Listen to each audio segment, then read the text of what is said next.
कर चुकवेगिरी करून शासनाची फसवणूक केल्याप्रकरणी पैठण नगर परिषद प्रशासनाविरोधात फसवणुकीचा गुन्हा दाखल करण्यात यावा अशी तक्रार शासनमान्य ठेकेदार सतीश पल्लोड यांनी पैठण पोलीस ठाण्यात दिली आहे।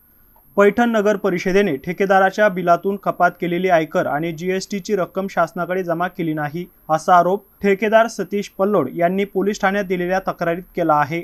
पैठण नगर परिषद यांच्या मार्फत लोकशाहीर साहित्यरत्न अण्णाभाऊ साठे नागरी वस्ती सुधार योजना 2023 ते 2024 मधील शेषराव जगधने ते लोहिया यांचे घर ते हजारे यांच्या घरापर्यंत पाईपलाईन करण्याचे काम ठेकेदार सतीश पल्लोड यांना देण्यात आले होते। या कामाचे आदेश पत्र नगर परिषद पैठण यांनी अंदाजपत्रकीय निविदा रक्कम 9,99,154 एवढी होती।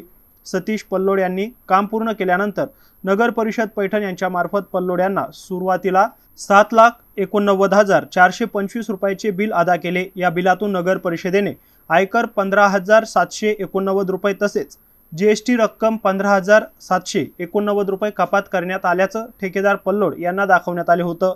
परंतु प्रत्यक्षात कर स्वरूपात कपात केलेली रक्कम नगर परिषद प्रशासनाने शासनाकडे जमा केली नाही। नगर परिषद प्रशासनाकडे चौकशी केली असता उलट ठेकेदार यांना उडवाउडवीची उत्तरे देण्यात आली। 8 महिने उलटूनही अद्याप ही रक्कम शासनाकडे जमा केली नाही। त्यामुळे पैठण नगर परिषद प्रशासनाविरोधात फसवणुकीचा गुन्हा दाखल करण्यात यावा अशी तक्रार ठेकेदार सतीश पल्लोड यांनी पैठण पोलीस ठाण्यात दाखल केली आहे। गौतम बनकर, एमसी न्यूज पैठण, छत्रपती संभाजीनगर।